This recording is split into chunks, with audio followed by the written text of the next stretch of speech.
नमस्ते, मैं अभिनय आकाश और अब देखना शुरू कर चुके हैं प्रभा साक्षी का खास कार्यक्रम मोस्ट रिलायबल इंफॉर्मेशन यानी एमआरआई। हिंद प्रशांत क्षेत्र समकालीन भू राजनीति का केंद्र बिंदु है।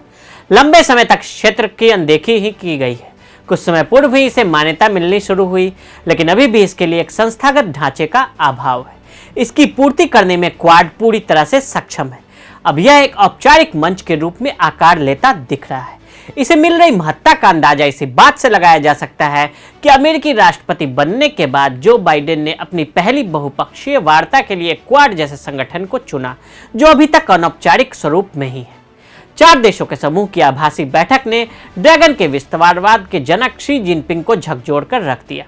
पूर्वी लद्दाख में भारत को आग दिखाने की जरूरत चीन को इतनी भारी पड़ेगी, उसने कभी सोचा भी नहीं होगा। एलएसी पर हिंदुस्तान के जोरदार पलटवार की तरह भारत ने चीन की मजबूत घेराबंदी का पूरा इंतजाम कर लिया है। इसी सिलसिले में क्वाड की पहली बैठक हुई। आज के इस विश्लेषण में आपको बताएंगे क्वाड क्या है, कब और क्यों बना, इसका उद्देश्य क्या है और क्या इससे खत्म हो जाएगी चीन की दादागिरी।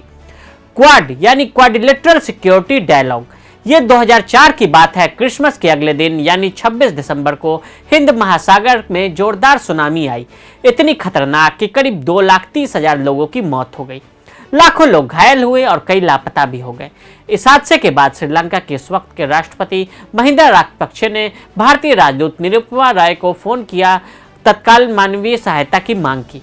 इसके साथ ही अमेरिका में भारतीय राजदूत रोनेन सेंस से अमेरिकी सरकार पूछ रही थी कि भारत इस सुनामी के बाद चीज़ों को संभालने में किस तरह से और कितनी मदद कर सकता है, क्योंकि सुनामी ने दक्षिण पूर्व एशिया को भारी नुकसान पहुंचाया था। ये वो वक्त था जब भारत को दिखाना था कि हिंद महासागर में उसकी स्थिति बेहद सशक्त है। अब भारत इस पूरे क्षेत्र में किसी भी आपातकाल स्थिति से निपटने में सक्षम है।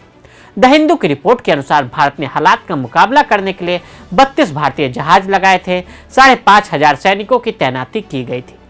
द हिंदू की रिपोर्ट के अनुसार भारत की क्षमताएं दुनिया के सामने आई। 29 दिसंबर 2004 को अमेरिकी राष्ट्रपति जॉर्ज बुश ने घोषणा की कि भारत, जापान, ऑस्ट्रेलिया और अमेरिका मिलकर एक अंतर्राष्ट्रीय गठबंधन बनाएंगे, जिसका उद्देश्य होगा सुनामी में पानी में फंसे लोगों को बचाने, राहत पहुंचाने, बेघर लोगों के लिए पुनर्वास, बिजली कनेक्टिविटी और अन्य सेवाओं की बहाली करने के लिए काम करना।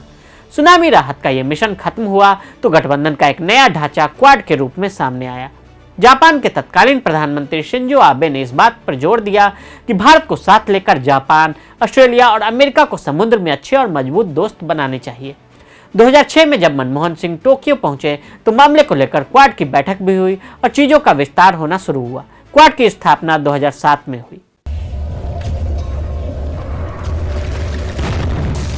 जिसके 4 सदस्य हैं, भारत, अमेरिका, जापान, ऑस्ट्रेलिया, जिसका मकसद चीन के विस्तारवाद पर लगाम लगाना है। लेकिन गठन के बाद सभी के मत कई मुद्दों पर अलग अलग होने लगे। इधर ऑस्ट्रेलिया चीन के दबाव में पीछे हटने लगा। संयुक्त राष्ट्र में अमेरिका को ईरान पर प्रतिबंध लगाने और उत्तर कोरिया पर 6 देशों के जारी वार्ता सहित कई प्रयासों में चीन को नाराज करने से दिक्कत आ जाने की आशंका। 2017 में इसे पुनर्गठित किया गया, जिसके बाद पहली बार चारों देशों के प्रमुखों ने इसकी वर्चुअल बैठक की।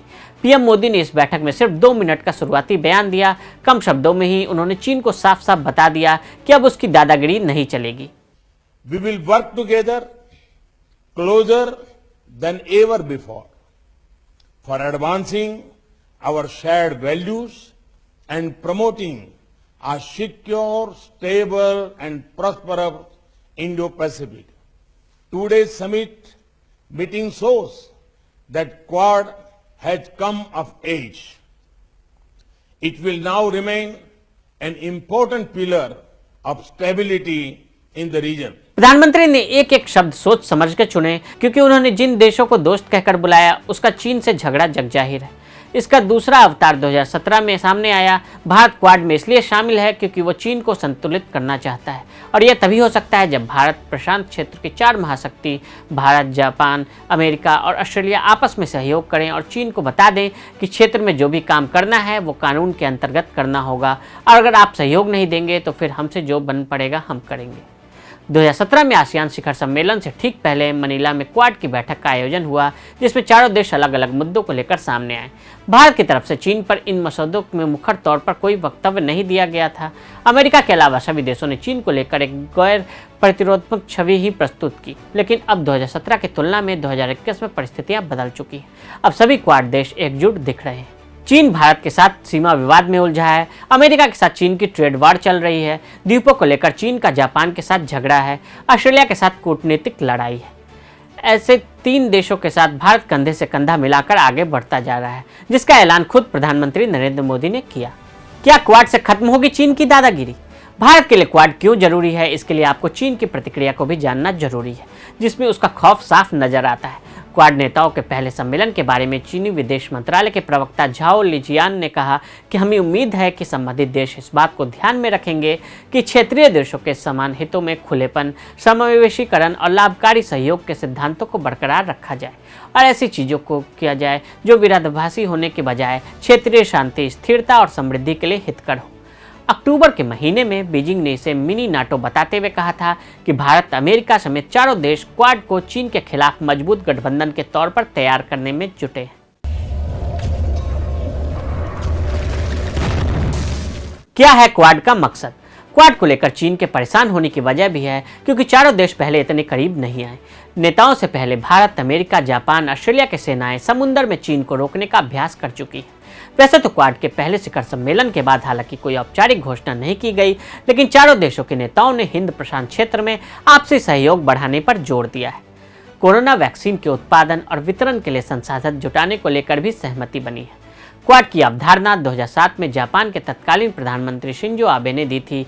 तब चारों देशों की नौसेनाओं ने साझा युद्धाभ्यास भी किया था, लेकिन उसके बाद इस दिशा में कोई ठोस नहीं किया जा सकता था।